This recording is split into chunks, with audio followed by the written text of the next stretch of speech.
are the most important area you need to pay your attention. And also, I would like to respond your answers. So, if you want more clarification, end of the sessions.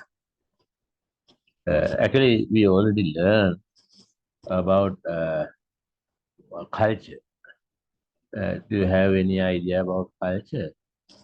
How we are going to be define or explain about the culture?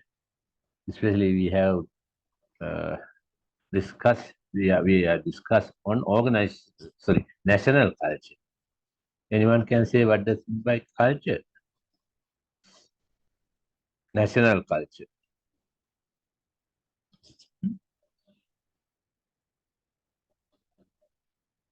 National culture means what? We have discussed values, attitudes are the foundation of the behavior, are the foundation of the culture, national culture. Then we have discussed some main components of the national culture. Majority of the members are sharing those values and norms. Then one generation pass those values and norms to the next generation. And also future, we also would like to pass those values and norms to the future generation. Majority of the people are sharing those things, etc. That is we call defined as national culture. In that sense, your organization also having a culture. That organizational culture actually vary according to the uh, organization to based on the organization nature of the organization. For example, People's Bank culture is different than Bank of Ceylon culture. Bank of Ceylon culture is different than NSB, HNB culture, and etc.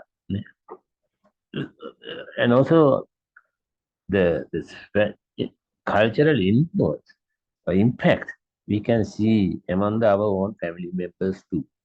That is highly related to the national culture. But organization also having unique culture between their organizational framework, within the organizational framework, within the organizational structure. Actually, this particular organizational culture need to respond to external environmental factors as well as internal environmental factors. Otherwise, you can't be maintain or continuously conduct your business activities without responding external environmental factors as well as internal environmental factors. Then the level of that response completely depending on your organizational culture. Is there anyone can say, I think you all are working in somewhere. Are you able to explain about your organizational culture? This is my organizational culture. Anyone can say?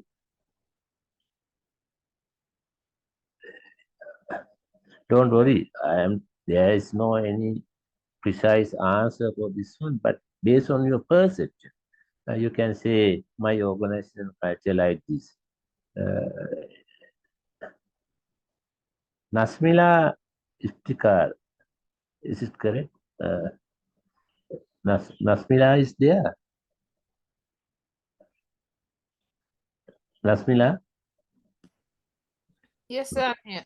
Yeah, are you working somewhere?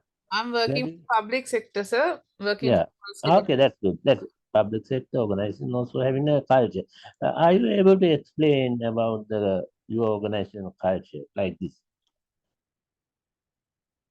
What are the key terms I Yes. sir? Yeah. For example, yes. Please, what are the values? What are the norms? What are the behavior of the employees, etc.? My organization is a regional office, so we have very small staff, and the culture is already practiced in the organization. So we do what the previous people do, and we continue it with a bit of modern techniques and things. Yeah. Is that your culture is concerned in innovative things or creativity and etc.? That's depending on the individual work, sir, because Yeah. we mainly focus on the personal file. Maintaining some person. Yeah, Do you, uh, 101 yeah. people Do you, am in yeah. charge of.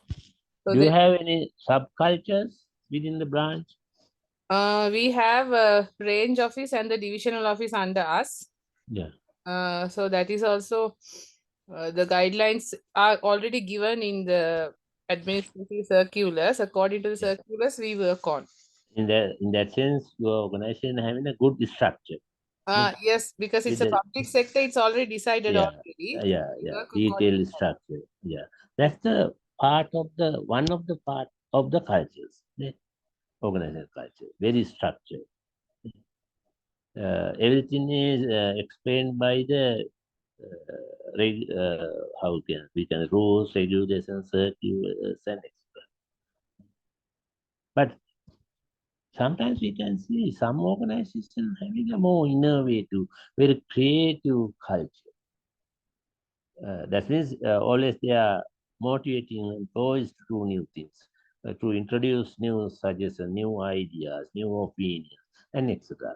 Yeah, like that. Okay, let me discuss about what does mean by organizational culture. You sometimes you may uh, uh, heard 5S uh, around 1980s or something in Sri Lanka. Actually, this was started in Japan. Uh, the 5S, Seiri, Seiton, then Seiso, Seiketsu, and Shitsuke. Those are the five words starting from the S. That also part of the culture. That also the part of the organizational culture. But I need to say, uh, every organization has unique organizational culture that is depending on many factors. We can't be said very specific factors or reasons for those cultures because especially organizational culture starting from the uh, founders values founders values or founders ideas or the owner's ideas, etc. For example, when we are discussing about organizational culture, that includes how we are doing the communication, what are the rituals and ceremonies, and what type of language command you are using in your organization, and also the norms. Norms means basically we can say your attitudes. By individuals and teams throughout the organization. Uh, Sometimes you may heard in Japanese organizations, they don't have a separate vehicle park to executive officers. They don't have any separate place to get their lunch or dinner for the separate place to the executive officer. Sri Lankan organization also uh, applying these things. That kind of norms are there, and also the some there are some dominant values of the organization. For example, some organizations are paying more attention on the product quality. Some organization may concern about the price leadership. Uh, that kind of the dominant values also available in those organizations. And also, there may be some management policies and decision making philosophy of the organization.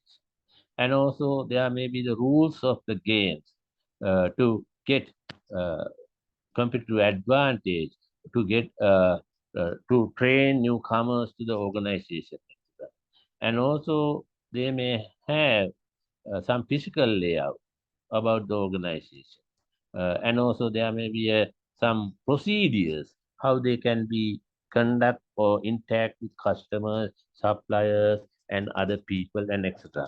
Like that. This everything including the organizational culture. Especially just to go, we discuss about what is the in the public sector organizations. Public sector organizations are starting for the people's service. I don't know are they providing people service, but however, under the government they are controlling and managing the public sector, uh, and also there's a more rules, regulation, for example, the establishment code, financial regulation. Other than those two things, there may be a rule every day, every month, every day they are issuing some circulars, guidance, and etc. Okay. Then based on that, they need to be conduct their business organization, or they need to conduct their day-to-day activities to provide the service to the employees. That is, we can be say there is a culture. But however, in the public sector, because when we are highly depending on those things, it will reduce our creativity. It will reduce our innovative things. Ne? Just we are just only focusing on what is available on uh, those rules and regulation and etc. Okay, let me share the PowerPoint presentation. I think you'll be able to see this one. Are you able to see this one? No? Uh, Yes, sir. You can yeah. see. Uh, then, what are the things we are going to be discussed today? Define organization culture and describe its common characteristics. Compare the functional and dysfunctional effects of organizational culture on people and the organization. Functional means given good benefits to the organization. Dysfunctional means given some negative outcome to the organization. Organization culture also having advantages and disadvantages. Identify the factors that create and sustain an organizational culture. So how culture is transmitted to employees. How we can be pass or transmit the culture to our employees. Do you have any idea? You are a older worker. You have been worked 30 or 20 or 25 years of that organization. Recently, you hired a new employee. How are you going to be transfer that particular culture to that new employee?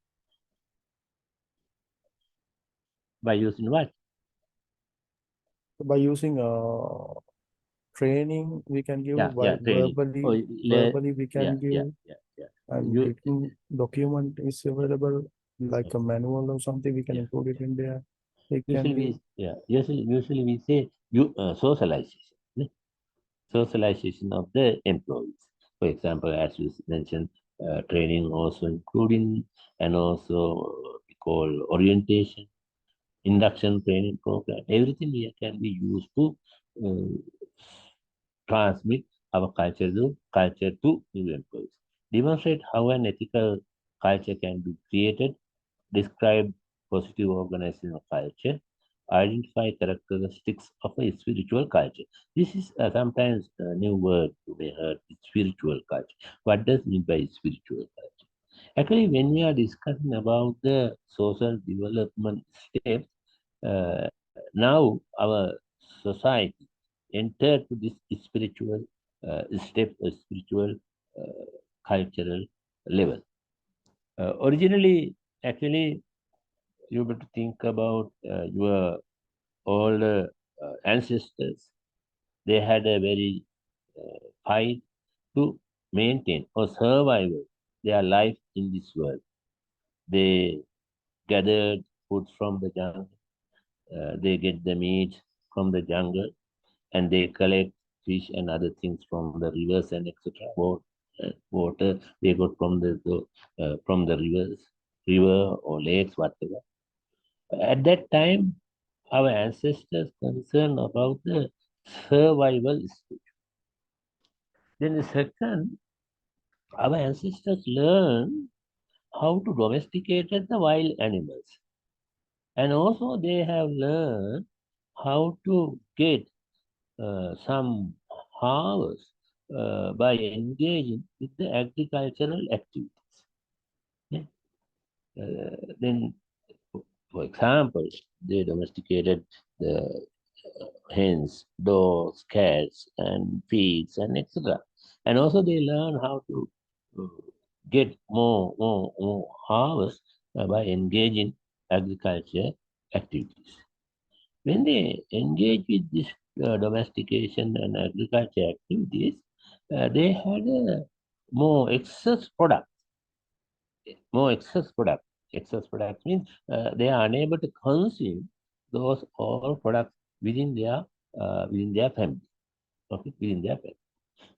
Then they thought to exchange those external or additional or excess products to satisfy or to get some other necessities or other goods uh, by exchange available goods to with other people. Uh, that was we call that one as a barter system, barter exchange. Uh, Transaction happen between by using goods. Okay. For example, if I want to get some vegetable, then if I add some paddy, then I am exchanging paddy to get the vegetable, like that. In the history of Sri Lanka also, we had that kind of system. Uh, then this is the most vital stage of the social development. Vital, important stage of the social development. Why? Up to that particular situation, our tribes or our ancestors didn't have any relationship with the other tribes, other groups of the people. Just they having a relationship with only their own groups, within the own tribes. But however, this barter exchange system developed the relationship between one group with the another group. Okay, that's therefore we are calling that is as a vital stage of the social development. Then third, we are moving to industrial development. Everything is manufactured by the people, investors. Therefore, capital and land become the most important things uh, of the world. Ne? Capital and land, agriculture. When we are engaging in the agriculture activities, land is most important. When we are producing something, then capital is most important. Like that. Capital, people, and etc. Then now we are living in a knowledge-driven society. Now we are highly concerned about the brain, or the knowledge is most important. This is the third stage, fourth stage, knowledge-based economy or knowledge-based activities. Now we are gradually moving to spiritual stage. Spiritual stage. A spiritual state doesn't mean that any religious or other kind of the things.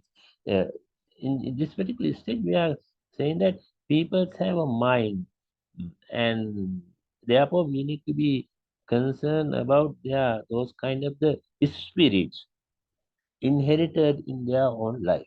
That is we call it spiritual culture. Later I will discuss. So how national culture may affect the way organizational culture is transported to different countries. This is also more interesting part of the culture. For example, let me say this way, you may merge or you amalgamated one company, it was in other country. Okay, then how we can be work together? Because that cultural differences are there, national cultural differences are there. For example, if you going to be work with USA people, they are highly individualistic, but we are moderately uh, group-oriented people. Or Japan is highly group-oriented people. When the Japanese group is going to be work with the USA company, how they can be work or combine these two cultures together like that. Those kind of issues also there. Then how we can be define organizational culture? Organizational culture refers to system of shared meaning held by members that distinguishes the organization from other organizations. system of shared meaning.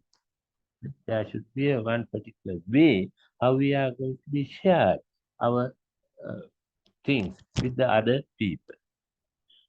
Definitely, that will uh, recognize your organization from the other organization as a separate. In here, actually, we need to be discuss seven primary characteristics belongs to or essence of the organizational culture. One, innovation and risk take. Innovation and risk take. We already discussed these words many times. This innovation and risk taking explain about how your organization encourage employees to be innovative and take risks. Innovative and take risks. That is the one. Some organizations we can see highly motivating their employees to take follow innovation. So they are highly motivating, take risk. But some organizations they are not paying more attention of innovation and risk take. Just before explain that government sector, they are not much worrying about innovation and risk taking. Just they are maintaining uh, status quo or the day-to-day situation. Okay. But business organization need to be considered about innovation. Already I explained about what does mean by innovation, what type of innovations are there. There are three types of innovation: product innovation, system innovation, eh, then administrative innovation and etc. Innovation means adding some uh, addis- adding some economic value to existing things. That is based on the Peter Drucker definition. And risk take. Some countries you can see they are not willing to take risk. We already discussed about the uncertainty avoidance. Uh, some countries are not much willing to take a risk. Always they are trying to avoid this. But some countries are highly welcome the risk like that. Then some organizations also uh, having this kind of behavior. Okay. Second, attention to detail. This attention to detail means what? Uh, that particular employees are expected to exhibit uh, precision, analysis, and attention to detail. Some organizations are having more this kind of the detail, descriptive details about everything. Some organizations doesn't have that kind. Some cultures also like that. For example, Japanese culture, they don't have a national culture. I'm discussing national culture. They don't have a much details, written details about the culture. Everything they have learned from their child, like that. Then outcome orientation. That outcome orientation means already we have discussed about the leadership, management, how much focus on results or outcome rather than on the techniques and process used to achieve it. They are highly focusing, they are highly focused on outcome or result. Then people orientation. Management is highly focused on people within the organization. Okay. Their management is highly considered the effect of outcome on people, given more priority to the people. Team orientation. Team orientation means which activities you can be conduct based on team-based activities. Aggressiveness. In here we are discussing which people are aggressive and competitive rather than easygoing people. Aggressive means not easygoing. If they are people are easygoing, that culture is different than the aggressiveness culture. Then stability. In this particular uh, component, discuss about which organizational activities emphasize maintaining the status quo in contrast to growth. That's public sector organization highly concerned this one, this stability. They need to maintain status quo. Status quo means current present situation continued. These are the some of the important characteristics of the organization culture. Let me repeat those seven characteristics of the organization culture: innovation and risk-taking, attention to detail, outcome orientation, people orientation. Actually, these two we discuss under the leadership also. Team orientation, aggressiveness, and stability. These are the most important seven characteristics when we are discussing about the organizational culture. Actually, in here you can see those seven essence of the organizational culture: innovation and risk, attention to detail, outcome orientation, people oriented, team oriented, aggressive and stable. In here you can see uh, two organizational culture, description about the two organizational culture, organization A and organization B. Let you have to go through on this one very quickly. This organization A, this organization is a manufacturing firm. Managers are expected to fully document all decisions, and good managers are those who can provide detailed data to support their recommendation. Creative decisions that incur significant changes or risks are not encouraged. Then you can understand they are not much willing to implement creative decisions, or they don't willing to take risks. That means they are very stated quo organized. Because managers of failed projects are openly criticized and penalized, managers try not to implement ideas that deviate much from the status quo. One lower level manager quoted and often used phrase in this company: if it aren't broke, don't fix it. If it is not any problem, don't try to fix it. Continually we can be conduct that one, like the Sri Lankan public sector. There are extensive rules and regulations in this firm that employees are required to follow. Managers supervise employees closely to ensure there are no deviations. Management is concerned with high productivity regardless of the impact of on employees' morale and term. They don't concern about the employees' behavior. They are highly focusing on product. They are focusing their attention on outcome orientation. Work activities are designed around work. There are distinct departments and lines of authority, and employees are expected to minimize formal contact with other employees outside their functional area or line of command. Informal relationships, they need to be maintained within the organization. Everything is based on the individual activity. That means they are highly concerned, highly evaluating individual performance, individual outcome. Performance evaluation and rewards emphasize individual effort, although seniority tends to be the primary factor in the determining of pay raises and promotions.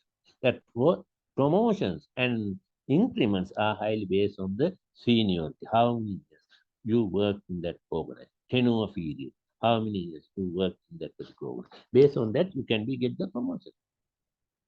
Then the people who is working in the public sector in Sri Lanka also having this kind of the culture. But when you are reading the description about organization B, you can see some differences than the organization A. Let me read only first paragraph. This organization also a manufacturing firm. Here, however, management encourage and reward risk-taking and change. Decisions based on intuition are valued as much as those that are well rationalized. Management pride itself on its history of experimenting with new technologies and its success in regularly introducing innovative products. This this is the happening in Japanese organization. Mitsubishi or Toyota or Nissan, this always having this kind of things. Managers or employees who have good ideas are encouraged to run with it, and failures are treated as learning experiences. The company prides itself on being market driven and rapidly responsive to the changing needs of its customers. Just before I mentioned that, our organizational culture need to respond external environmental factors as well as internal environmental factors. And I think already you have learned what are external environmental factors. Okay?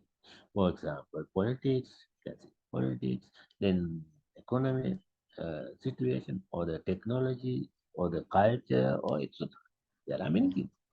For example, let me say that when the government changed in Sri Lanka, that's a politics, okay? Then, based on that, our organization also need to adapt that particular economic policies to our organization. For example, around 1977, I introduced the open economy to Sri Lanka.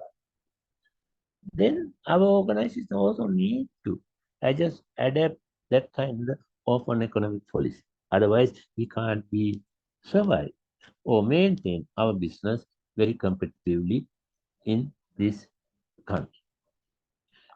And also, the your organizational culture need to consider about internal environmental factors. Always I am saying, emphasizing the seven concepts started from the S, style, strategies, etc. Okay. Then based on that, you can be adapt or adjust uh, uh, your culture according to environmental change. Then you can be maintain good. You may able to get. You may able to maintain competitive advantage of the organization.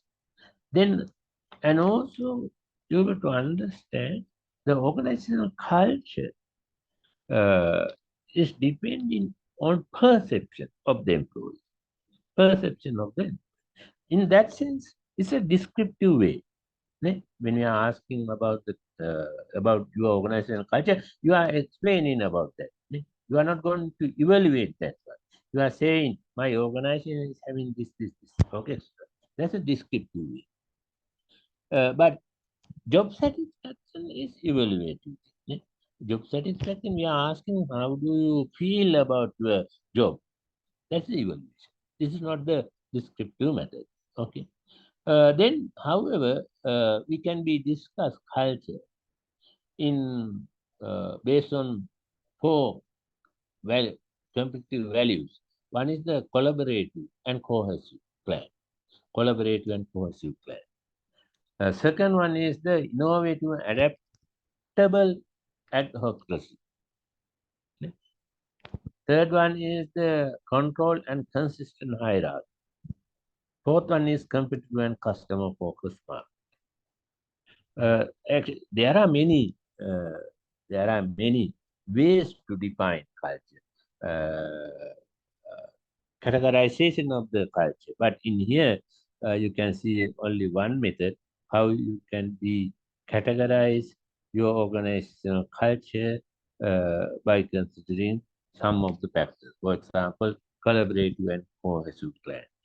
Clan means the like a family, like a family. They would like to work like a family. Cohesive clan, very bonded family, very collaborative family. Then we can be discuss that particular organizational culture like the family. There is a family spirit. When there is a family spirit, they are having a more collaborative action, collaborative activities conducting together. Then second is innovative and adaptable advocacy. Adaptable advocacy, innovate, doing new things, adding new values to exist. Actually, Japanese organization doing that. They have learned everything from the other countries. They got the technology from British, UK, or they learn German or France, China, and everything. But always they add new thing to their what they have learned. That's innovation. And also they concern how to adapt new things to those kind of the product. Actually, sometimes you may heard the Arab trade. they got from Sri Lankan researcher, right? But they have added some new things to increase existing economic value of that particular machine. That is we call innovation. Okay. Three is the control and consistent hierarchy. This is we can say mainly highly rigid culture of that particular organization. And four is competitive and customer focus. That's always they are focusing about the profit or money. Okay. Then we can be categorized our culture of the organization culture under by using these four characteristics. Okay. However, don't think that all organizations are having a very uniform culture or the very similar cultures in everywhere. Okay. Then in here, again, you can see uh, uh, organizational categorization of organizational culture based on flexibility and discussion and stability and control. And also you can see on the horizontal line, internal focus and integration and external focus and differentiation. For example, market-oriented culture, advocacy culture, then clan-oriented culture, hierarchical-oriented culture, etc. Okay. However, that particular categorization based on these four factors. Okay. You have to read this research paper, Cameron and Queen, then you can learn this. Then, as we have discussed before, organizational culture refers to a system of shared meaning held by members that distinguishes the organization from other organizations. This is most important. That particular cultural characteristic need to be distinguished your organization from the other organization separately. Then actually, to understand this, we can be asked some research question like, does it encourage teamwork? Does it reward innovation? Does it stimulate initiative? Uh, However, that is different from job satisfaction. Before I explain that one. Job satisfaction is evaluative one. Organizational culture is descriptive. Okay, please remember that. And also, some organizations may have dominant culture as well as subculture. Dominant culture, that's the organization culture, and subcultures. For example, sometimes we are saying that university system has a subculture. Right? Universities are having a sub. Universities, universities is part of the not the national culture. It has subculture. But however, when there are many type of subcultures that will reduce your power of the organizational culture. Doesn't it? You think about Sri Lankan culture, national culture. We are having a different kind of subcultures. We are based on the religion, caste, money. There are based on the political parties and etc. Everything we can be categorized as the subcultures. You better understand when there are many subcultures that will reduce the value of the dominant culture. You better think about your family. If your family members are having a different ideas, opinion, values, behavior, then you can't see very strong family culture. Right? Then there are individualistic behavior, individualistic behavior. However, why subcultures are developed, originated within our organization, it is depend on based on very common problems, or based on some situation, or based on the bad or negative experiences faced by the members. Sometimes positive experiences also help to develop the subcultures.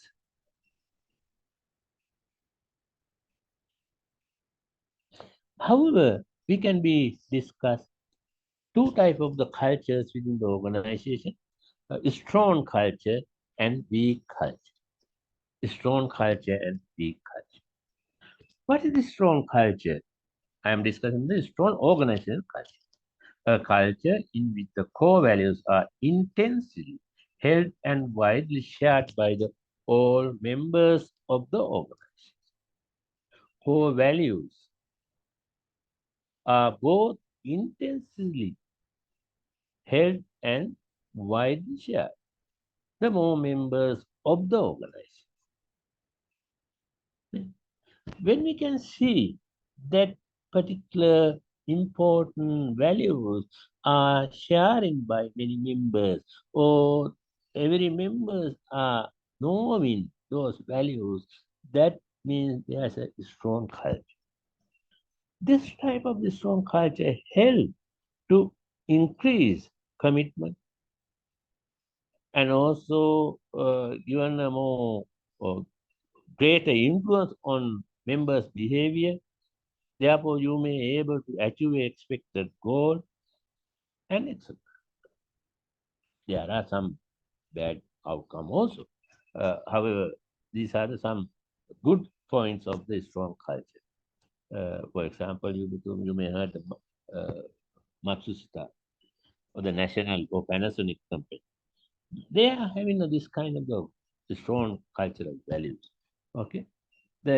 However, some cultures, some organization cultures may have that there are no core values held by the members of that organization. Then we can see weak culture. Weak culture.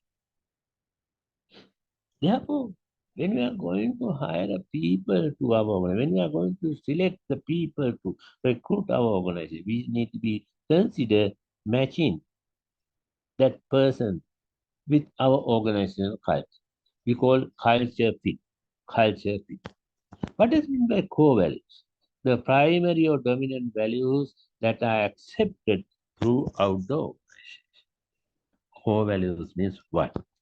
Those every values already we discussed what is by values. What is most important to you? If that particular uh, thing sharing by all members of the organization, we can be say it as a core value of the organization. Not only single value, there may be that kind of more two or more than two values sharing by all employees.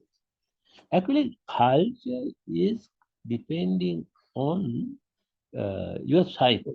You can't be when we are saying that culture, it is we are unable to touch, we are unable to see the culture. It's a mind-based conceptual framework, culture. Usually, I am saying that some people are criticizing why we don't need the culture and etc. But my idea about let me say that culture is like a flower.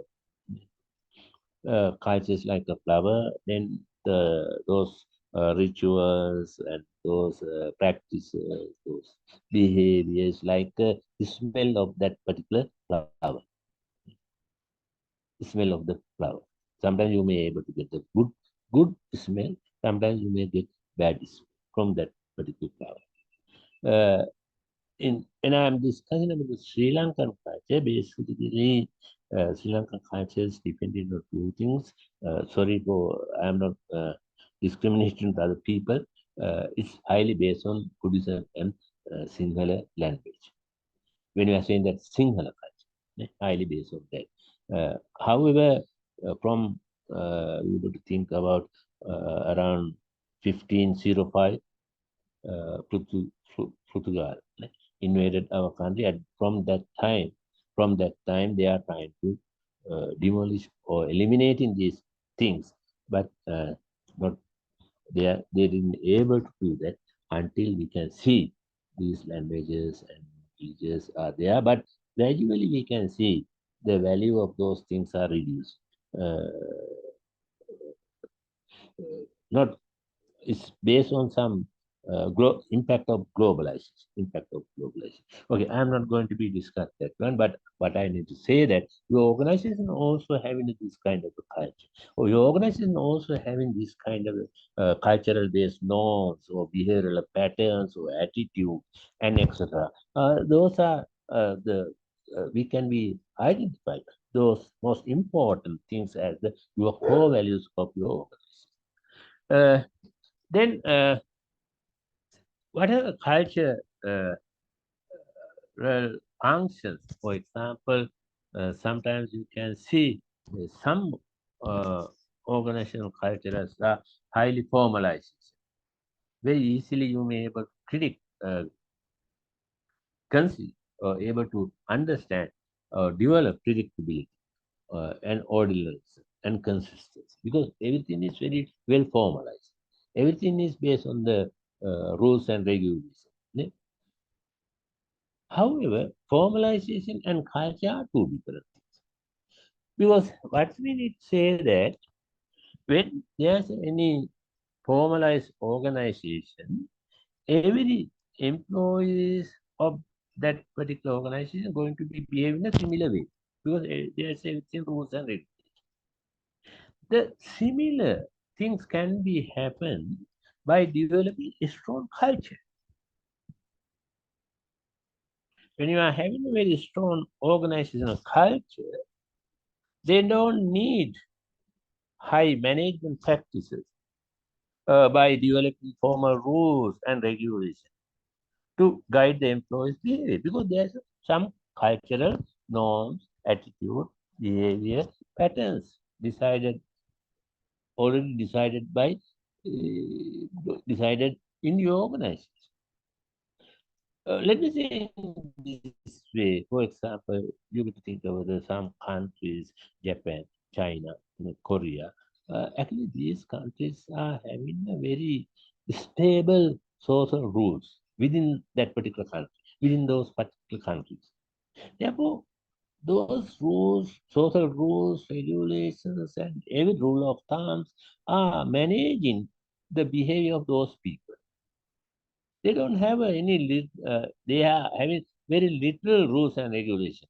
For example, Japanese constitution is only 5 pages. Very limited pages are there. Just compare the Japanese constitution from Sri Lankan one. Sri Lankan one, the before last 2 3 years before, every day they added something to our constitution. Why? Because the society developed or the people's behave the behavior of the people of those countries are based on rules, regulation, and other things. They are not developed or introduced by the government or other any institution. They learn those things from the society. Then also you can expect the very order of the behavior, consistency of the behavior, like formalization of the by developing uh, some rules and regulations to formalize the people's behavior. Okay, do you understand in that? Okay, let me go to the next. What are the functions of the culture? For example, I have discussed there every organization are having culture. That culture is given this kind of outcome, and etc. What are the functions of the culture? Cultural function of the culture one, it creates a distinction between one organization and others. It creates distinction between one organization and others. How can we categorize one organization from other organization based on the culture? How can we understand culture based on the communication method, their behavior, their sometimes their appearance, everything we can. There are symbols, there are stories, and there are many things. That means there is a very clear boundary defining role played by the culture. Second, the culture conveys sense of identity for organization members. When I are saying that I am person belongs to Panasonic, I am person to Sony, like that. Conveys a sense of identity for members. By observing, by developing relationship with those people, then we can be this person belongs to that particular organization. Actually, Japanese, when you are watching Japanese business card, you can see the company name is bigger than the person name. That's belongs to that particular company. They are thinking. Actually, they earlier they use the company as their home. Uchi no kaisha. Uchi, uchi, uchi means ie. Ie means home. Conveys a sense of identity. And third, the organizational culture facilitates the generation of commitment to something larger than individual self-interest.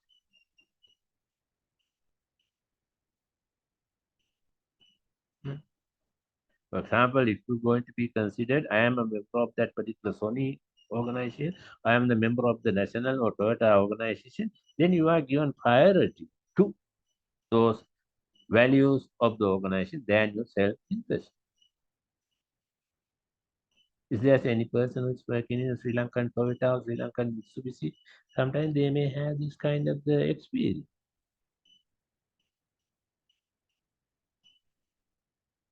Therefore, that particular social culture enhances the stability of the social system. Within the organization, you can see again some system based on organizational culture. And the other word, you can say it's a social system of the organization. Finally, it will guide and shape attitudes and behavior of employees. These are the functions of organizational culture. That organizational culture very clearly defining some boundary between the organization. And also members of the organization is feeling I am a part of this organization.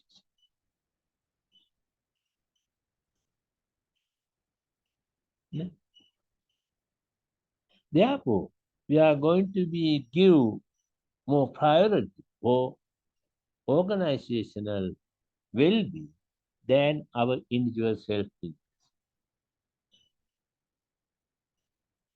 It will enhance some particular social system within your organization that will create some social bond between the members of the organization. And finally,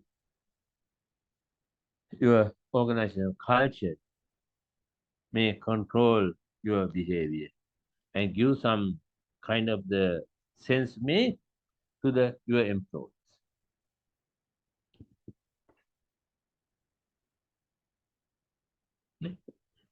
However, the organization's culture creates some kind of the climate within your organization.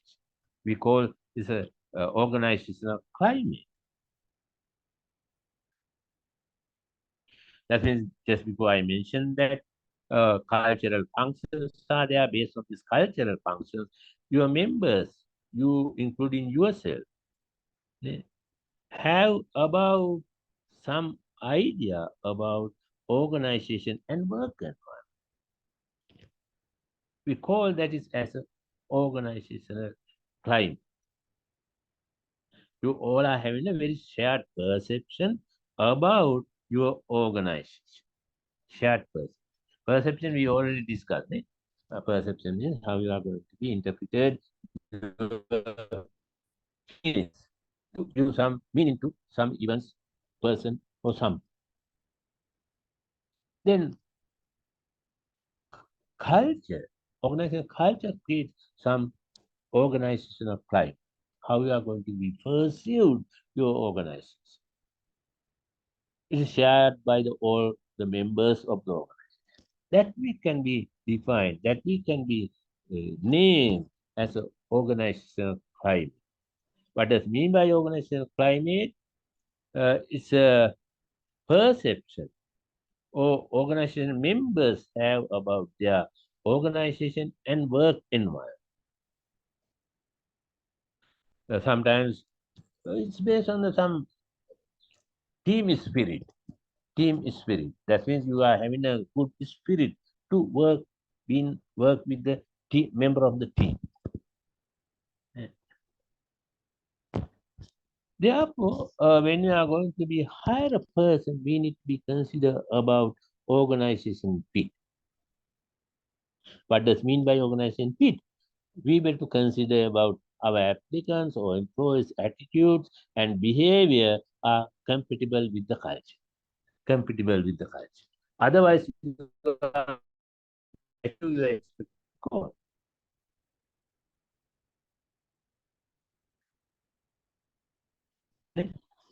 For other words, I can say the all members should have shared assumption about culture and also cultural values, then shared behaviors and cultural symbols. Then we can be get the good outcome from our employees. Therefore, when you are going to be hiring any new employee to our organization, we better consider about is that person or prospective employee is matching to our organizational culture. And also we need to think about is that person is matching to our job fit concept, job fit. New prospective employees able to do job related tasks, duties, and responsibilities. Then organization fit means what? Is that person attitudes is matching with the organizational culture. Otherwise, we can't be achieve our expected goal. For example, let me say that you are, there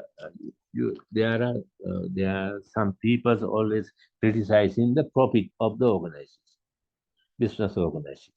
Okay, then you have been decided to hire a person who is having that kind of that. Always he is criticizing the profit. Then are you able to achieve a expected outcome? Let me say that your expected outcome is getting profit. Are you able to achieve that particular goal by hiring that kind of a person? No. Or let me say that your organization is highly outcome oriented organization. But you have been decided to hire a person who is highly concerned about the employee benefits, employee welfare. Are you able to conduct your business? Therefore, before you are going to be hire people, you would consider about is that person is matching to your organizational culture. Actually, do you think that organization need to earn profit? Or let me ask the same question in different way. Why organization need to earn profit?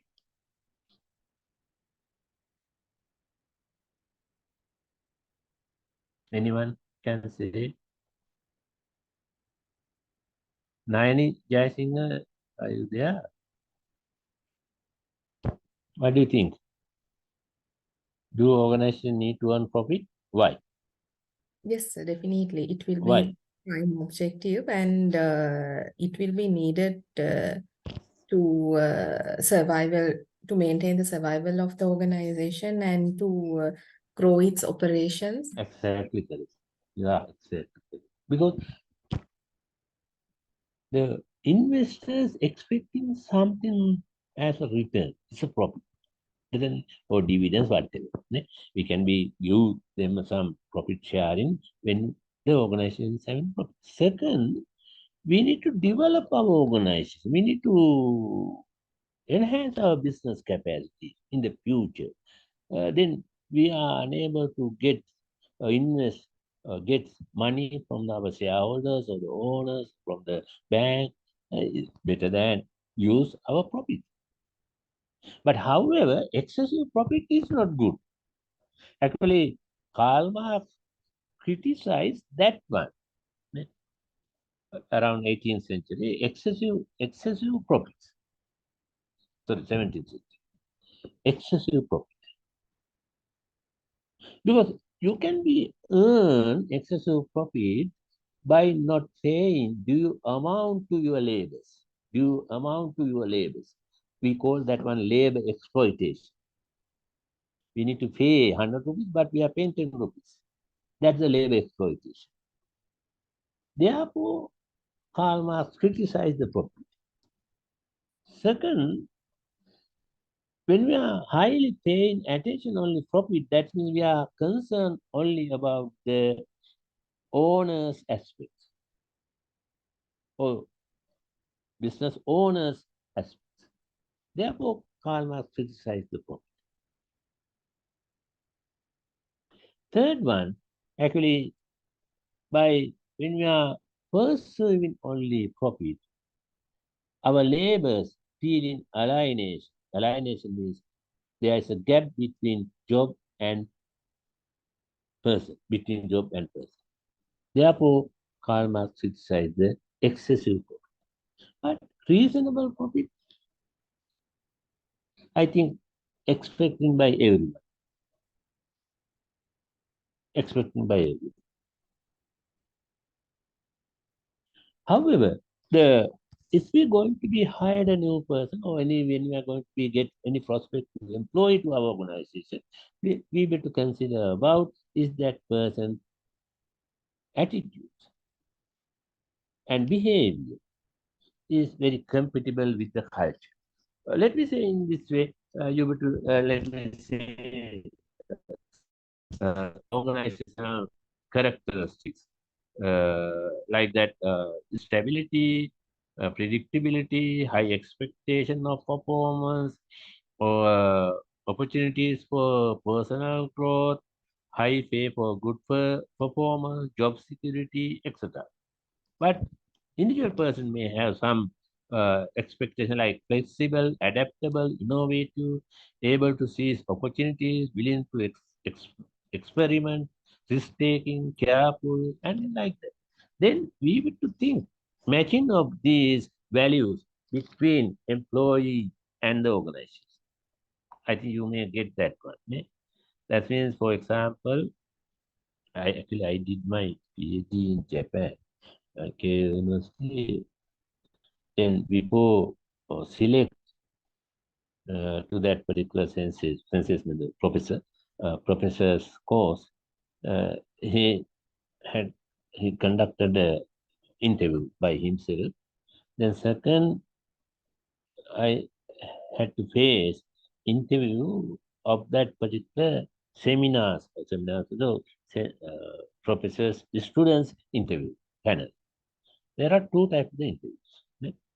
Actually, written examination also. Yeah, then lecturers or professors also conduct the interview. Then third, the students of that particular seminar conducting interviews to measure, am I able to work with those people?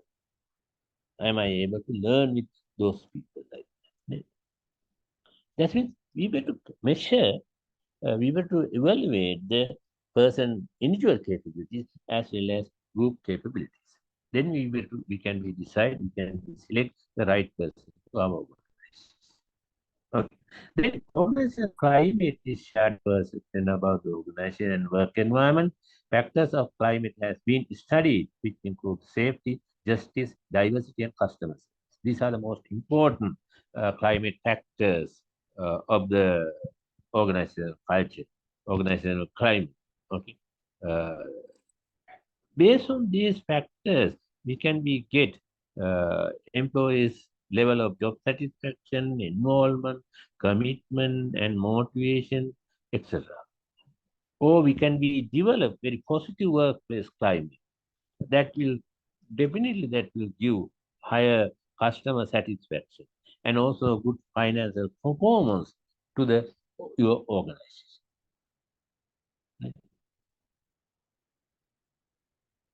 Therefore, the organizational climate can influence highly on your organizational behavior. Okay, organizational behavior. You will recall we have discussed organizational model. Organizational model is starting from the individual's behavior, then second group behavior, third organizational behavior or culture. Today we are discussing about that culture. Okay. First we have discussed some interests. Personality, attitudes, values, job satisfaction, perception, and etc. Then we have discussed about group and team behavior. Today we are discussing the culture. And this particular culture also highly influence on your organizational behavior. However, culture also can be worked as a liability. I think you may be able to understand liability. What does it mean by liability? වගකීමක් වෙනවා. Culture definitely enhance organizational commitment and also that will increase the consistency of the employees' behavior. That definitely that will gain or create some benefits to your organization.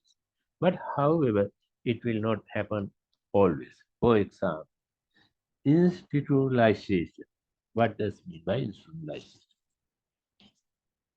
That means you highly pay your attention on the organization structure, not for the goods and services what you are going to be produced or provided to customers. As in, you are going to be pay more attention on the structure of the organization, not for the goods or services what you are going to be produced.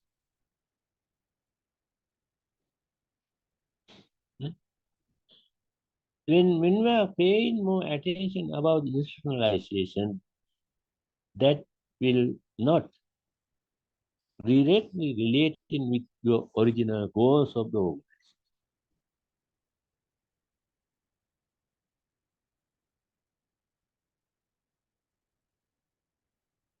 Okay. Second, barriers to change. When you are having a very strong or very rigid culture, then you are not going to be accept new changes.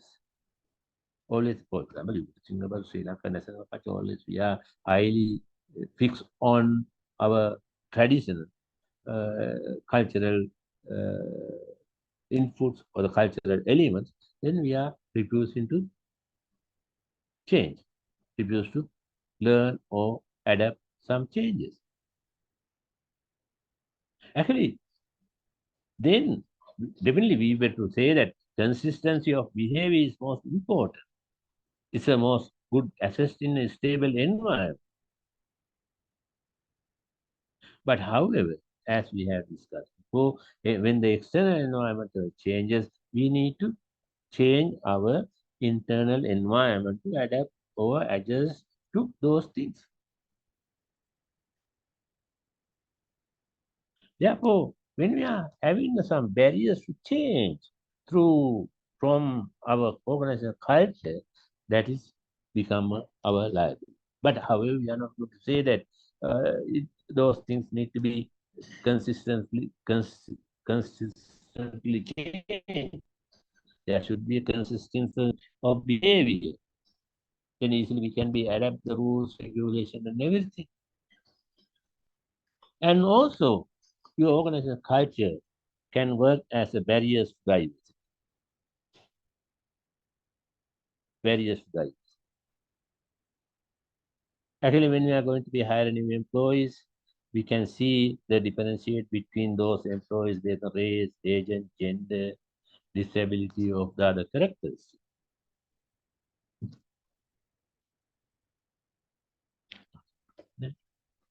But however, your culture need to provide facilities to those diversity. Otherwise, you are unable to hire those people.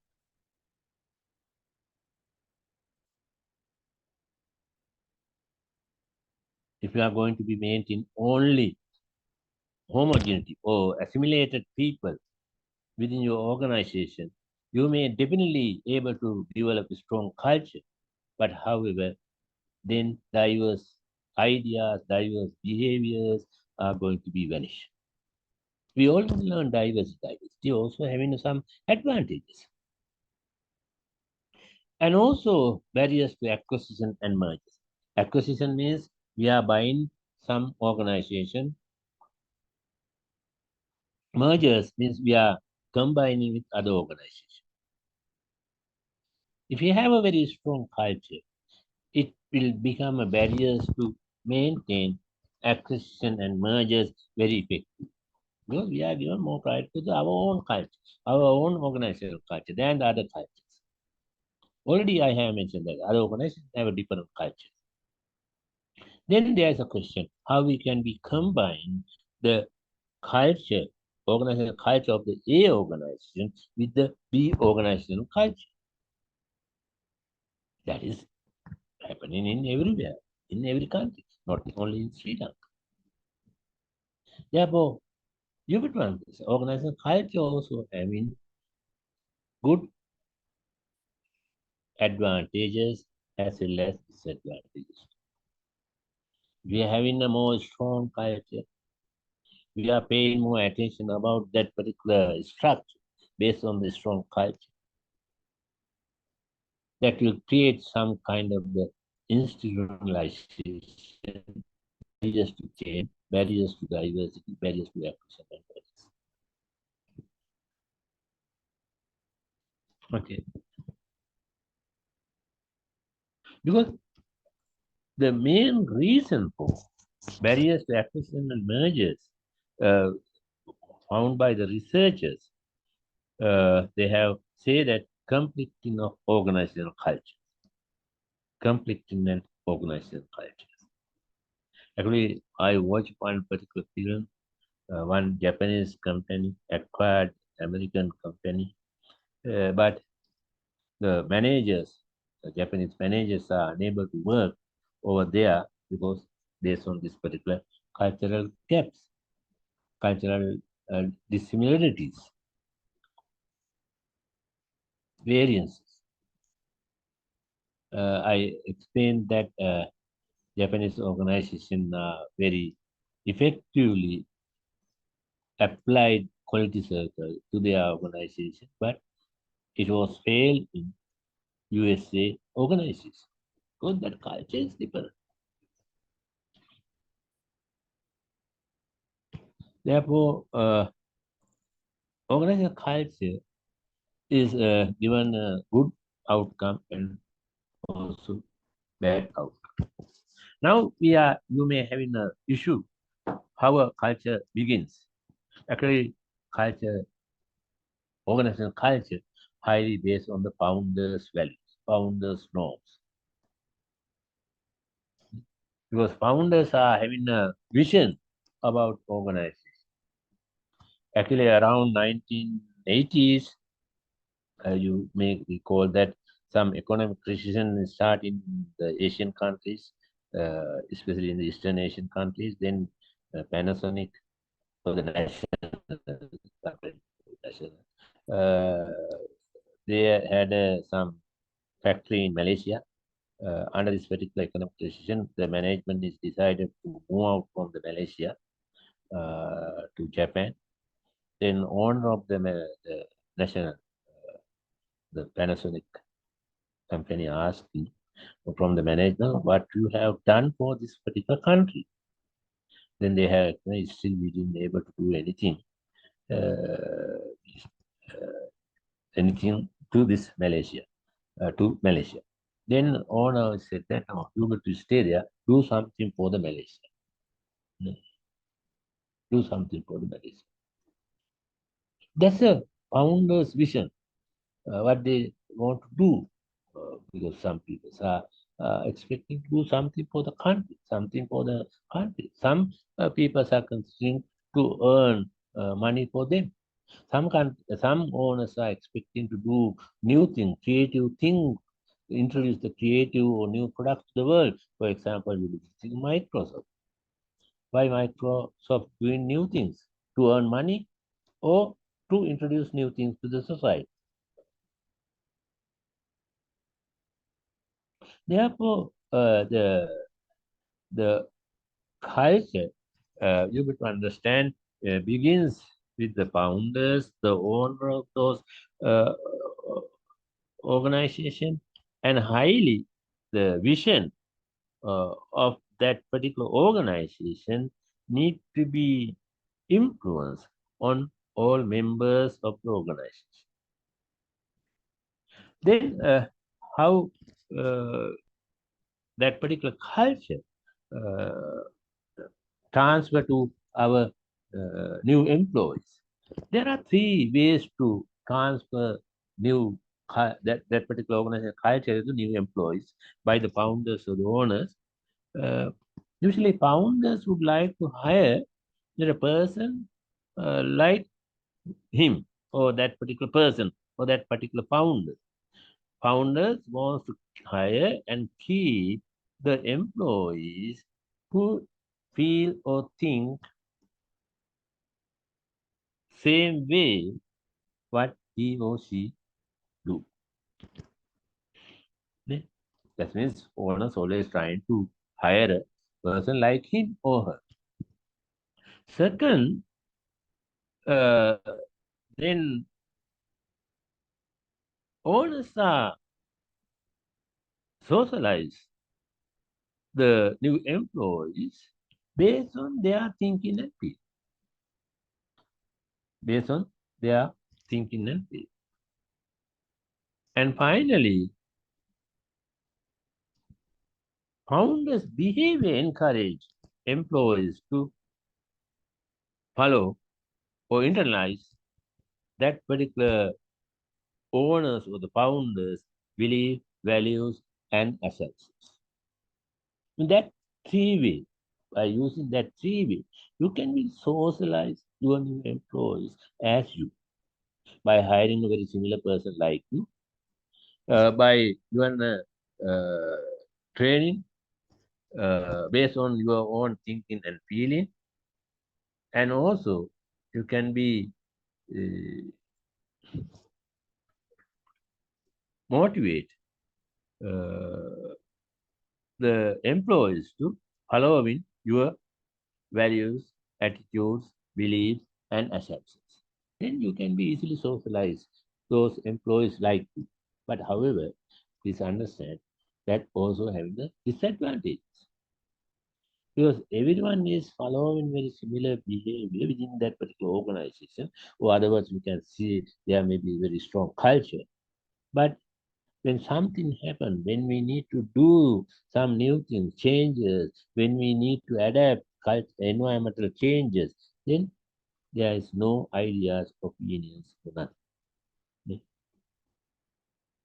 Therefore, socialization also most important. For example, in here you can see founders hire employees who feel the way they do. Employees are indoctrinated and socialized into the founders' way of thinking. Founders' behaviors act as role models.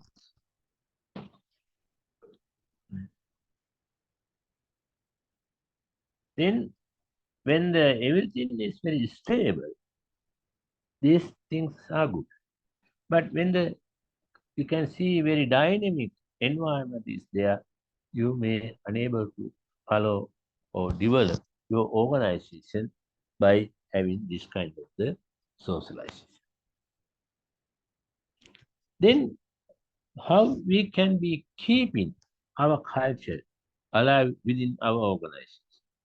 Actually, the selection process, performance evaluation criteria, training and development, and promotion procedures, and everything will help to maintain in the culture, to maintain in the culture. Selection. Selection. What does mean by selection? Selection of the employees. How you can be conduct a good selection of the employees?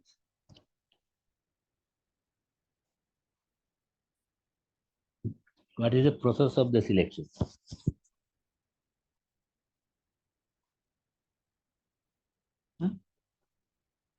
What is the process of selection? Why we need to do the selection process? Kumari, do you have any idea? what is the very good aim of the selection process? So one thing, aim is to have the qualified pool what we require. Yeah, yeah. That is the main intentions. From that pool, we are going to select the most suited one, what we want and what we require for the to achieve Yeah, organization. yeah. Oh, in other words, you can say you need to hire a knowledgeable, skillful, and the person who has an abilities to perform that job-related things. Doesn't it? Actually, then you are taking the final decision of the selection. However, actually, selection means what? You are collecting more information about that particular employee, prospective employee. That's the process of the selection. Yeah. For example, you can be applied for an open position by sending your CV or whatever. Now you are the manager, then you have got the CV from me. Now you are unable to select or decide to hire me by seeing or by go through that particular CV. Now you get to collect more information about those information. For example, I said that my birthday. Then you will check my birth certificate. Then I said that I am graduated from Columbia. Then you will check that like that. Collecting more information, background check.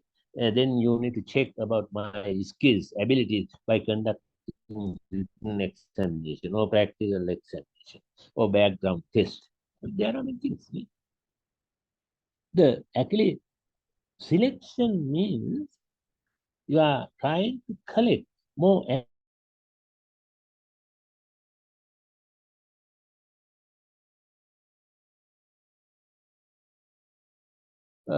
about that particular prospective employees. Doesn't it? Then you are going to be considered, this person is very fit into my organization, or that person values are very matching to my organization.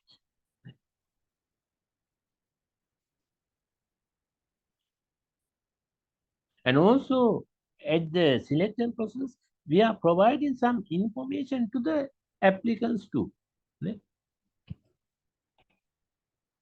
Applicant also can ask some questions if you want to, if he or he wants to get more clarification. Then there the selection process is a not only a single way process, it's a dual way process or two-way process. That means you are allowing employer or applicant to get more information about your organization. Based on that, you can be discussed, am I not matching to this organization? Or employer also can understand is that person is not suitable for that particular organization. That's the selection. Considering organizational culture. The top management. Actually, top management or top managers also highly influence on organizational culture. How they can be influenced on organizational culture? Through their behavior, through their words, through their norms. For example, if you're CEO or chief executive officer, sometimes I am saying chief entertainment officer or joke, as a joke, then if then do you like to take a risk? No. Or that particular how much freedom given by that decision making freedom given to employees by those employers. Sometimes they are saying that you need to be dressed up like this. Then you can understand top managers' opinions also influencing on organizational culture.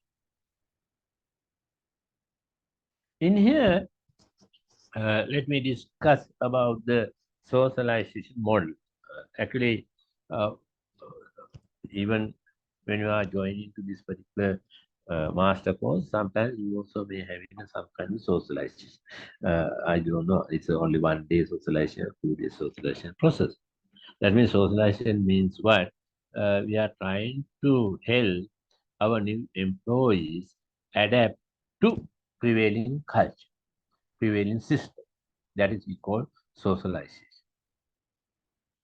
Actually, when we are practicing or influencing, introducing any socialization process, uh, the that particular new employee want to internalize some external things to him or her. Internalize. Again, for example, let me say in this way, you have been selected to follow this master's program. Then you came to or you wish to Columbia University. Actually, now you should have to change your behavior according to the requirement of the IHR. Those are the negatives. Those are the negatives. Then to internalize those things, you should have to eliminate something within your organization. You need to be eliminate something within your organization. Through that, you may able to internalize those IHRA requirements. That is called socialization. Okay. Socialization, actually, it's a process. It's a process. Actually, this particular, some of the organizations are having a very tough or rigid socialization process. Some organizations are having a very loose socialization process. This depends on the nature of the business. For example, forces, police, uh, the fire brigade, they are having a very rigid socialization. Uh, but other organizations not much rigid, having a not much rigid uh, personal socialization. Actually, you may heard Siemens. Siemens is a German organization, a highly technological oriented organization. Uh, they are everything is they are dependent on the bribery. The German that giants that socialize that Siemens are highly saying that their business model is the bribe, paying some money to the people. You able to check uh, your web page by putting Siemens bribery or something. You can see there are many outcomes. That's the culture of the that particular organization. Hmm? They need to teach how the bribe the other people or other government or other government people to get or win the contract. Right. In here, you can see that particular socialization model, socialization process, pre-arrival, encounter, metamorphosis, productivity, commitment, and turnover. Now you may have issues. What does it mean by pre-arrival stage? What does it mean by pre-arrival stage? Actually, in here, you hire the people to your organization. Now they are coming to your organization with the values, attitudes, expectation, and everything to your organization. Now your organization also having this kind of values, attitudes, and everything. Now you need to match the people with that particular. You need to match the people values, attitudes, and expectation with your organization values and um, expectation and exercise. Right? Therefore, you are following socialization and selection process to select prospective employees like our organizational who is having our organizational cultural values. Then once after they arrive to our company, new members who entered to our organization, now they are having an encounter stage. That means they need to confront the gap between their own one and our organizational expectation, values, co-workers' values, and etc. That's usually that is really happening thing. If those expectations are very perfectly matching, then we don't need to worry about this one encounter stage. But however, it is not the case of all every time. Sometimes there may be a big gap between between employer and organizational employee. Therefore, we will consider about proper recruiting and selection will help to reduce the outcome. However, again, we need to give them learning opportunities within the organization about our organizational culture. Then third stage, that means in the second stage, we can be discovered what are the issues of the new members, and then finally we can be goes to the metamorphosis stage. Actually, in this particular stage, we are expecting to get or achieve very good outcomes, productivity, commitment, and turnover. Actually, it can be good or bad. We can be get high productivity or low productivity, or high commitment or low commitment, or high turnover, less turnover. These things are highly dependent on the practices within your organization. For example, rules, regulation, and other kind of things also influencing on the behavior. And also, as I have mentioned before, the institutionalized practices of the forces, police, and the rule following behaviors also helping to get good outcomes of the productivity, commitment, and turnover. In here, you can see anti-socialization options, formal versus informal socialization, individual versus collective formalization, fixed versus variable formalization, serial versus random socialization, investiture versus divestiture socialization option. Please read these things. Okay, I'm not going to be discussed these things. What does formal socialization option? What does formal socialization option? Please discuss this. Then how organizational culture form, as we had discussed before, philosophy of organization founder, then selection criteria, top management and socialization, then organizational culture. I think you may be able to understand this. Up to now, we have discussed these things, philosophy of organization founder. Then, based on that, we are going to be select the people who is having very similar philosophy like a host of our organization culture.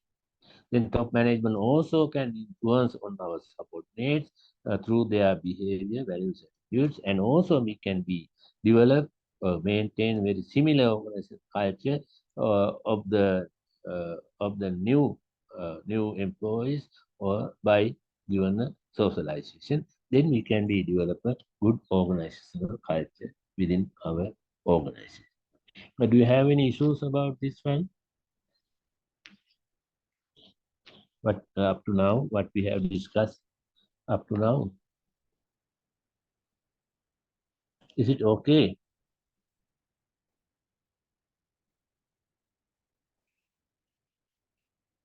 Hello, do you have any issues? Yes, You sir, have? it Yeah, is okay. okay. Then let me discuss now. Let me discuss what are the things you need to pay your attention on your examination. Now, when are you going to be submit your assignment? 10th, sir. 10th of November. Okay. Yes, sir. Yes. Please submit it to the IHRA. Then still I need to do some parts of the organizational culture. But before that, let me discuss what are the most important area you need to be paid your attention. Then first you got to pay, you got to get good knowledge about emotion and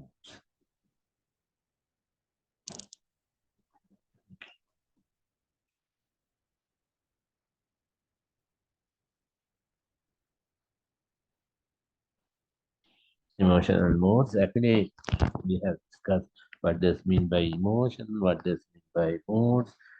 Are you able to recall what we have learned under this particular emotion and moods?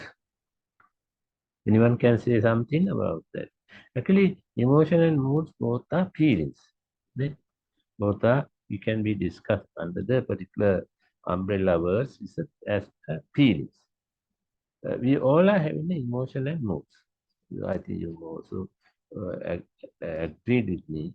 We also having every human being is having the emotional moods. Then we have discussed emotions and moods are different. Emotional and moods are different. How those emotional moods are different, each one. Then we said that emotions caused by specific event, but the moods doesn't have any specific situation. It's a general and unclear causes are there, and also emotions having a very brief time period, but the moods may have more hours or more days, etc. I think you may able to recall. And also we learn about what are the seven basic moods, seven expression ways of the moods, uh, anger, fear, sadness, happiness, disgust, and surprise, and etc. And also, when we feel any bad emotion or good emotion, we are having some action-oriented behavior. But moods are different, like that. Okay. Uh, then these are the things what we have discussed. How emotions differs from moods. Uh, and also then we discuss about how these emotion and moods important to our hiring process, or when we are discussing about the our organizational activities, how people to consider about these things, okay, emotion and those kind of the moods, moods, how can be impact how on our employees organizational behavior process. The second, you need to think about values. Values. We discuss about terminal values, instrumental values, then we discuss order of the values, then value gaps between the generations, and there are many things we discuss, didn't it? Then therefore you would pay good attention about the values. Anyone can say what does mean by values? Hmm? What does mean by values? No. We discuss, doesn't it? Values.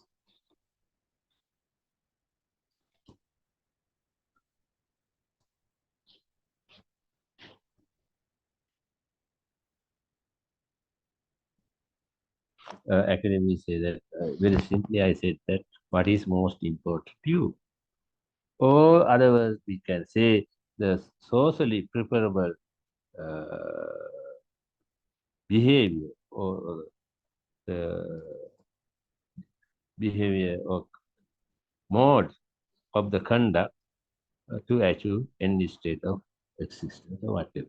That the textbook definition. Okay. Then we discuss about what are the importance of value. Then we discuss about the generational values and also terminus values and instrumental values. And also we discuss how you can be used percentage of fit and person organizational fit to discuss about to hire people. And also we discuss get Hofstad values dimension also. Okay? But I am not asking question from get Hofstad values dimension. So then it's easy to you. And third, you could pay your attention on your perception first.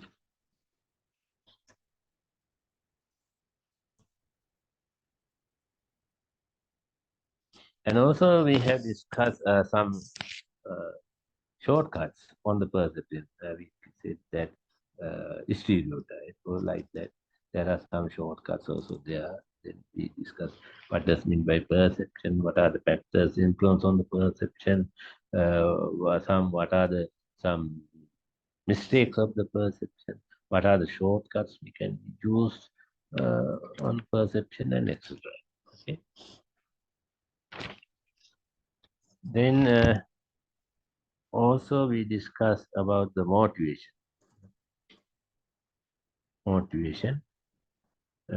Then we discuss what are the most important three elements of the motivation. And also we discuss Maslow's theory and two-factor theory. You better pay attention on the two-factor theory.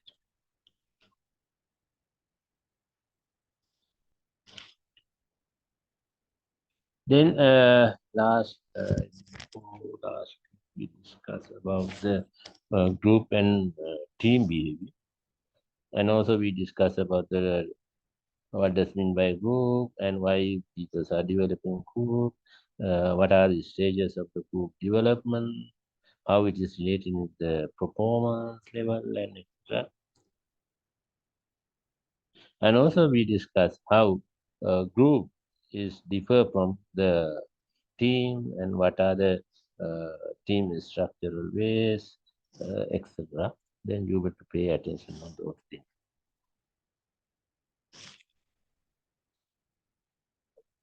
And also we have been discussed last week about the leadership.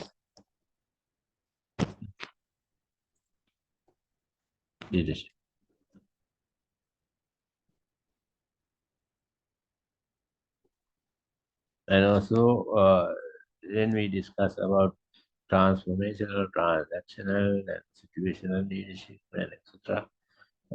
Contingency theories also we develop. Then you will pay attention on the situational leadership.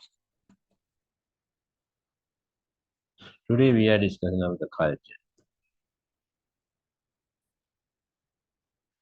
Okay, then actually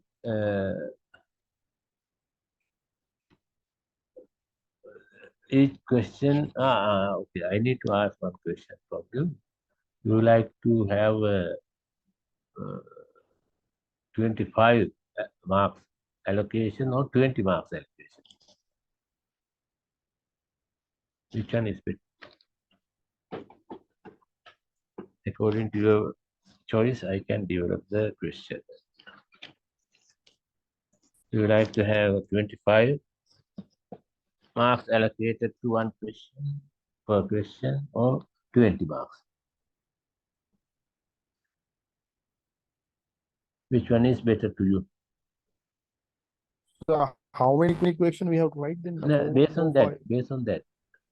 The 20 Yeah. marks would be better. 20 is better. 20 is 20 better. marks is better. That means you need to be answered 5 questions.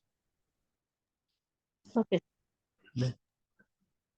20, then multiplied by 5, then 100. And also, actually, each question has two parts, A and B of every question. Usually, that's my way to develop the questionnaires. First question is having the part A, and also it has part B. The part A is asking some basic things. Part B asking more detailed things. Is it okay? What is know. B is Yeah. asking about? The second part, Yes, B. B is asking how can we apply those things into our OB, ne? Organization. First one That, is asked, yeah, that please. means that you are expecting any examples or just No, theory? that's I am asking. For example, let me say this way. For example,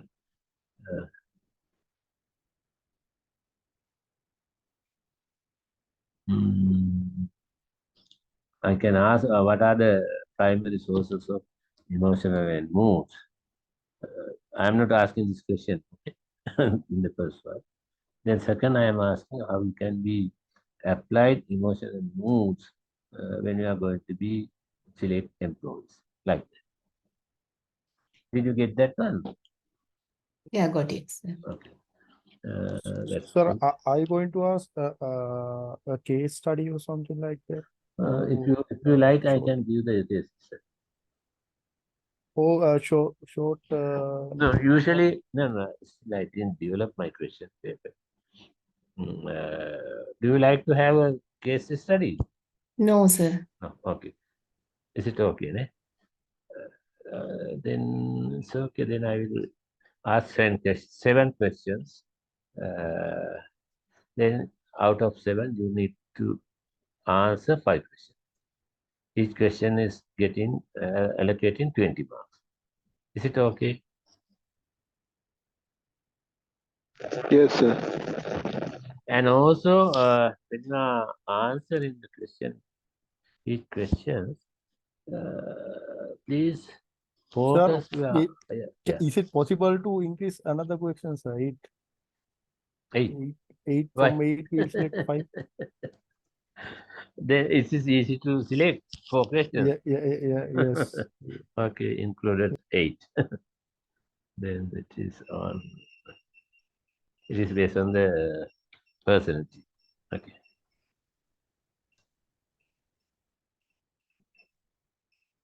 Okay. 8 1 is personality. Oh, something. Because I didn't develop the question paper, but when you are answering the questions, please don't write many things. Because when I have some those kind of experiences. If you don't know exact answer, then you are writing many things what you have learned, what you have memorized on that particular question answers. Then sometimes I need to read everything to get something from your answer. If you want to read more, please read later. First, you have to mention this is the answer. That's enough. Otherwise, sometimes I am thinking I am reading again and again my question. Because I am trying to match in my question with your answer. Sir, Yes. yeah, that means that you are expecting in point form or the... Yeah, it's better if you are able to give an first answer in the point form. That is better. Then I can say you are knowing about the subject. But if I am asking to explain or describe, definitely you need to do that. Okay. Okay, sir, got it. But even you are going to be, even if I ask describe, then you're able to make some your answer in the point form. Then I can get some idea because we are developing these questions to understand about your knowledge. Actually not knowledge, but however, are you able to memorize what you have learned? It is not the knowledge. Then, but however, then when you are answering of the questions, please pay your attention. First, you have to understand what are the most core answers, the core factors of the answer. Then you can be maintain effectiveness and efficiency. This is the most important. Because in our day-to-day life, it can be applied effectiveness and efficiency. For example, you are allowing 3 hours to write up your answer. Within that 3 hours, you need to be answered 5 questions. Then 3 hours means 180 minutes. Then if we divide it by that 180 by 5 questions, then you are having 36 minutes per one question. 36 minutes. Then within that particular time period, you will to complete answer of one question.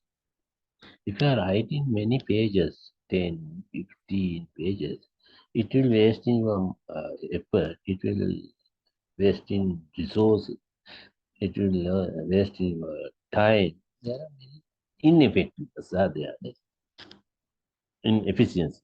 So inefficiency. And also you are unable to get the expected outcome. Therefore, you need to think to maintain efficiency and effectiveness when you are answering the question of the this particular subject. Not only this particular, other subject also same. Then I think you may able to understand what are the expectation of mind, and also you will be able to do those things. Okay. Do you have any issues about this one? You don't know, Han.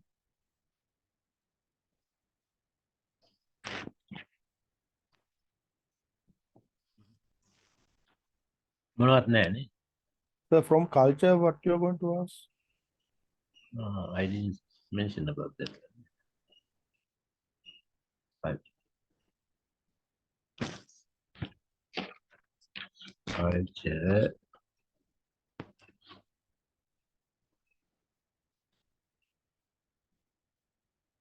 As what does it mean by culture? Then how it is? What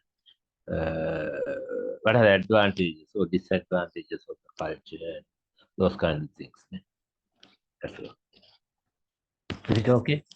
The personality also you have told in that also you have mentioned. Yeah. Now you have been asked to improve personality as a question.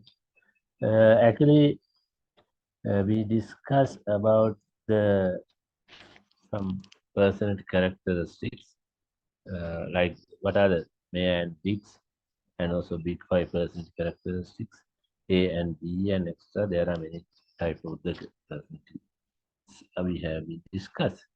You better pay attention on big 5 personality. So, big 5 personality.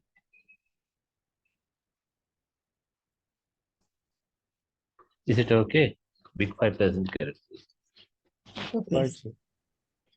Now I think I have reduced your workload to on this only these limited titles. Also good.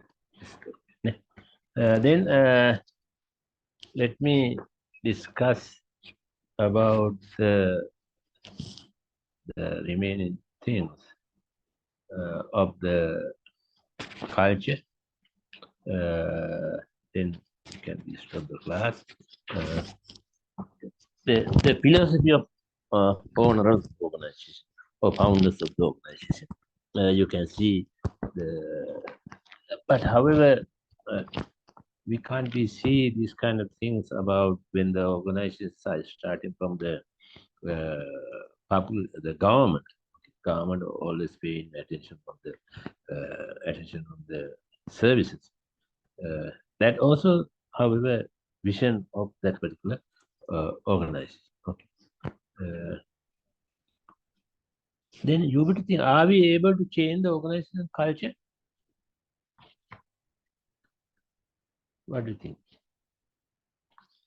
Are we able to change the organizational culture?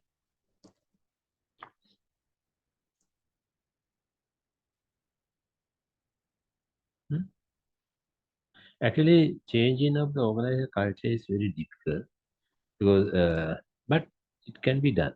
It can be done. There are many ways to change the culture of the organization. For example, leadership, turnover of the leadership, or the sometimes you can be change the organizational culture in young and small organizations. If there's a weak culture is available, then you can be develop that weak culture as a strong culture in a different way. And also, when your organization is facing more dramatic crisis, then you can be change your organizational culture. Okay, but however, to change the culture is little difficult. But Sir, yes, sir, from changing the culture, I mean, then think about that the management is changing and they are implementing strategies and objectives to a different manner. Then we have to automatically we have to go towards their strategies. So then we need to totally change from one culture to the another setup. yeah. But Those kind. problem is very quickly we are unable to change the organizational culture because you must think about your organizational culture. Now there's a very specific pattern, mode of the behavior of the all employees, isn't it? Uh, just think that there's 100 or 1,000 employees. It's very difficult to change very quickly. Yes, yes. Yeah, it will take more time. More times, yes. Even Exactly. when we are changing the managers or leaders, very difficult. It will take more time. But gradually we'll be able to change the organizational culture. But however, if your organization is very small and still very young, that means not much fixed on some traditional culture, then it is very easily you may able to change the organizational culture. Is it okay? Then it is easier to management to communicate new values and other things to the your employees. Okay. Okay. Yes, sir. Thank you very much, sir. Okay. Understood. Then selection criteria also most important to. In here we are discussing about what are the how organizational culture is formed. One is the organization founders' values, then selection criteria, then top management influence, then socialization process, and finally we are able to build the organizational culture. Actually, culture we can be transmitted to our employees through stories, rituals, material symbols, and language. Ne? The stories that means definitely your organization may have a different kind of the stories about your founder, about the expectation or the manager or CEO's stories and etc. Those are the things in here, the stories. Actually, you can be circulate those stories among the other members, other employees, then we can be develop the that particular organizational culture within your organization. The rituals, actually, the rituals explain about what are the sequences you need to be follow to conduct activities within your organization and what are the values you need to be emphasized within the organization, what goals are most important, and etc. Then therefore there's a every organization may have a motto or vision, so then we are trying to achieve that particular vision by following particular ways, particular uh, rituals. Then third one is the material symbols. your organization also may have this kind of symbols. You would think of the McDonald's. McDonald's also having some kind of material symbols. Or sometimes you may think about the keys and car keys. Keys also different than the car keys. They are having some material symbol. By observing that particular material thing, you can be understand this is key, this is car keys or whatever. Right? Like that, material symbol. And language. Actually, your organization may use different language than the other organization. Sometimes you are using some very short words to say something. Ne? There are many things. For example, uh, when you need to say good morning, you may say something GD, like that. That kind. Or you can be identified your boss by using different words. Everyone is can be that should be everyone. Those words need to be accepted by everyone. Okay. However, we can be transfer our organizational culture through stories, ritual, material symbols, and language, then to other people. And also creating an ethical organizational culture. Okay. Uh, then you may think about why we need to consider about ethical culture. What does mean by ethical culture? Okay. Ethics is actually there are different definitions on the ethics. But however, when we are developing ethical based culture, ethics based culture, organizational culture, or high ethical standard among its members of the organization, we may able to get good outcome from those people, from our employees. For example, when we are discussing about the ethical organizational culture, you will to follow following principles.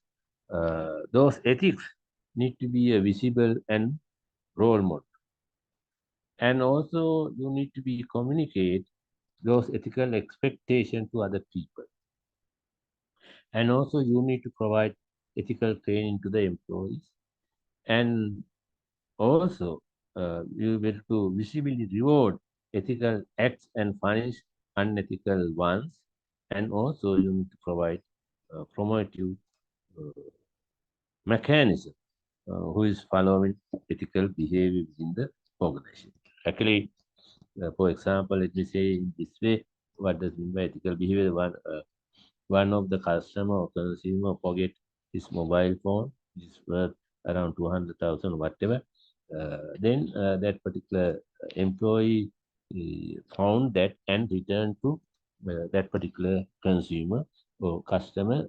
That's based on some kind of the ethical behavior. Then we should have to be evaluate. We should have to be praise those things to by given a reward to that particular employee. Uh, then problem is why we need to follow ethical behavior, why we need to develop ethical based organizational culture, because it will create, develop trust among the consumers, it develop trust among the customers, it develop trust among the other stakeholders of the your organization. Okay. Then when you are developing this kind of the ethical standard, you get to consider about high in risk tolerance, low to moderate in aggressiveness, focuses on means as well as outcome. High in risk tolerance. There should be a risk tolerance need to be very high. That means you get to support it your members or your employees to taking risk to do and to engage with innovating activities. Innovating and also you get to pay your attention, not just only what the goals you need to be achieved, but you get to pay how you need to be, how you can be achieved that particular goal and expect. Focus on means and as well as outcomes. How you are going to be achieved? Actually, you can be a rich person by doing many things. You can be steal the money from the bank or someone, then you can be a rich person. And also you can be a rich person by engaging with your job or your business by using your fully effort. Then when we are discussing about the ethical behavior, we were to say you need to achieve that particular goal by following this particular behavior. Focus on means as well as outcome. Yeah. For example,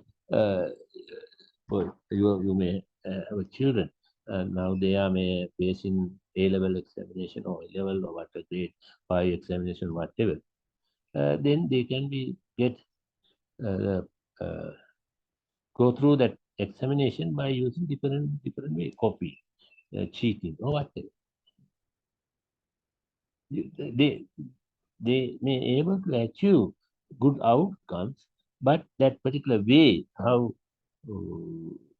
achieve that particular outcome can be ethical or non-ethical.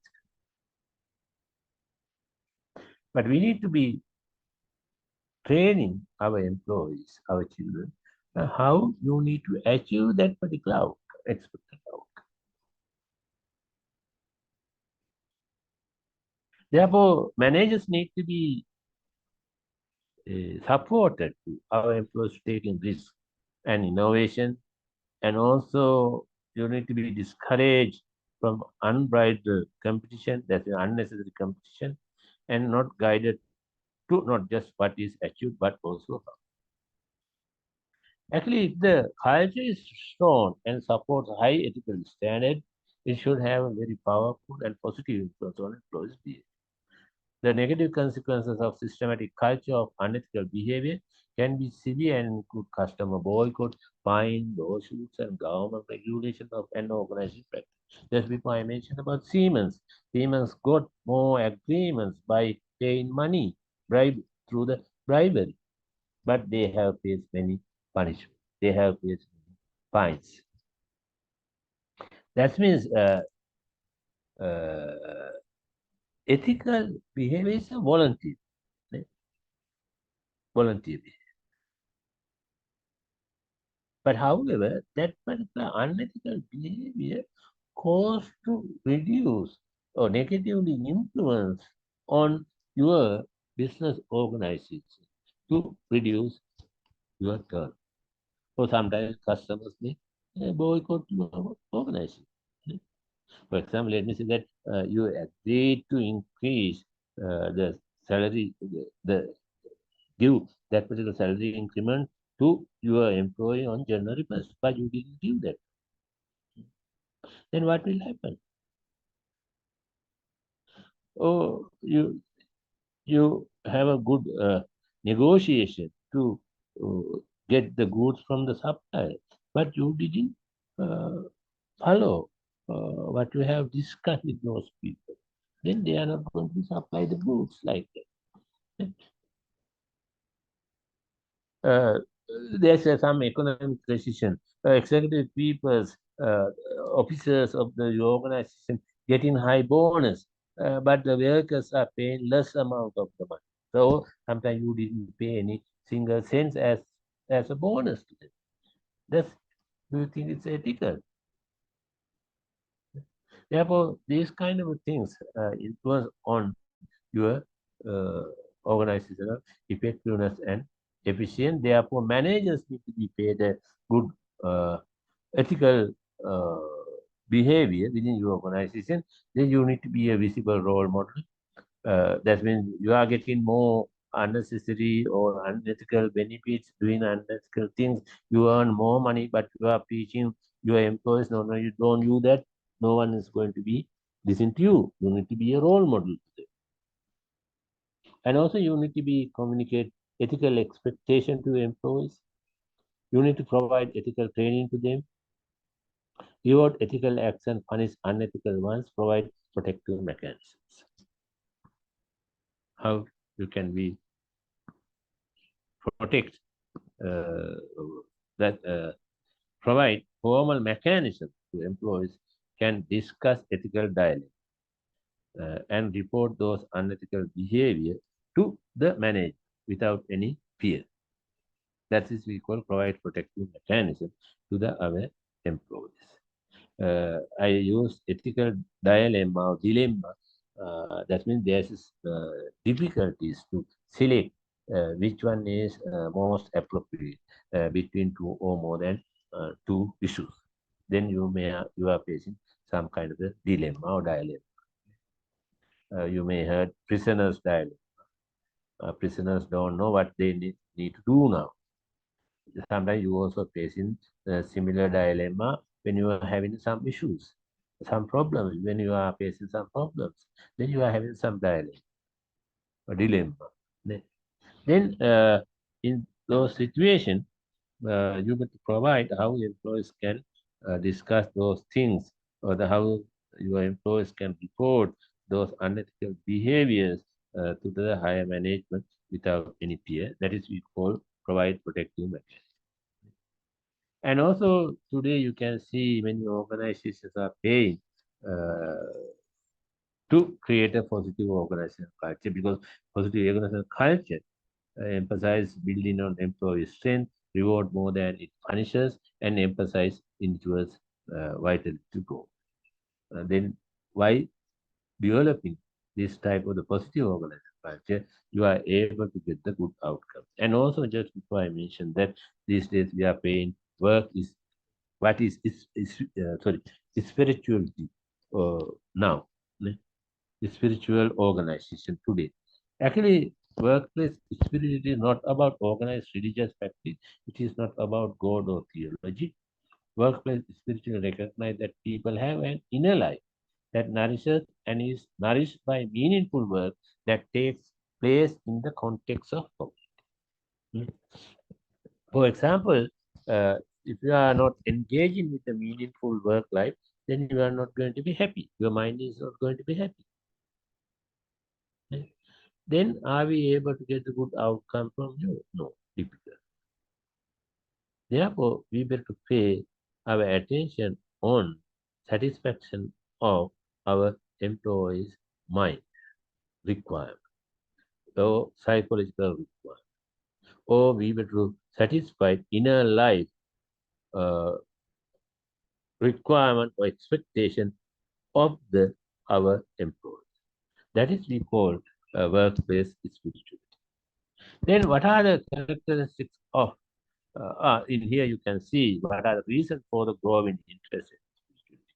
Okay, I am not going to discuss this kind of thing. What are the characteristics of spirituality, spiritual organization? Actually, spiritual based organizations are having a strong sense of purpose. Why this organization is having? What is the purpose of this organization? Like that. Or they are developing culture, organizational culture around a very meaningful purpose. And also, second, trust and respect. Trust and respect also most. And also, humanistic work practices and also toleration of employees' expression also needed to this particular spiritual organization. These are the most important four aspects of the spiritual organization. A strong sense of purpose, trust and respect, humanistic work practices, and also toleration of employees' expression. Actually, in developed, not much developed, but majority of the Eastern organizations like that, Japanese or other organizations, Chinese, they are having a more toleration of the employees side. That employees can say anything to the boss, especially when the employees are getting drunk. Then they can say anything to the employee. They can't be punished on that, those people. like that. Okay. But however, that means very openly you get to you need to be provide very open environment to provide your employees ideas and everything, because we are expecting to satisfy their inner expectation or psychological expectation of the employees. Therefore, spiritual organizations are most important. Okay. Let me say finally what are the most important things. Organizational culture often reflects national culture. We can't be isolate organizational culture from the national culture, because every human being are growing within the national culture. Therefore, national culture impact is more than the organizational culture. But however, these days we need to think about, sometimes we are unable to create very because diversity is here. Definitely, we are having a diversity of the employees. By putting those all employees to the one particular organizational culture, we can't be develop any single model of the employees. Melting pot model, like a melting pot. When we putting everything to the melting pot, we can be make a one single product. No, people are different. We better think about the diversity also there. But however, within the organization, we should have to provide that some space, some rules for that particular diversity, while considering the organizational culture, unique organizational culture. Therefore, some some countries are not paying much interest on the other culture, other countries' cultures, and etc. Then you are unable to develop relationship with those the organization which is coming from those countries. How organizational culture have an impact on employees' performance and satisfaction. Finally, objective factors: innovation and risk taking, attention to detail, outcome orientation, people oriented, team oriented, accuracy and stability. Just before we have discussed that one, then perceived as organizational culture. Then when the organizational culture is high, you may able to get the high performance, high job satisfaction. But if that the strength organizational culture is very low, then you may able to get the low performance and low satisfaction. You will remember that. Therefore, organizational culture also most important. Playing good most important role on organizational behavior. Okay, that's all. Do you have any issues? Please ask anything about the OB.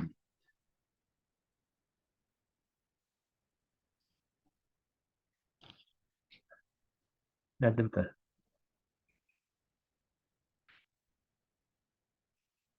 Are you going to be finished your all classes today? No, sir. Next week also you are having? Yeah, low lectures. We are having low lectures, sir. Then do you have any issues? Do you need any clarification or explanation about the subject, organizational behavior or anything?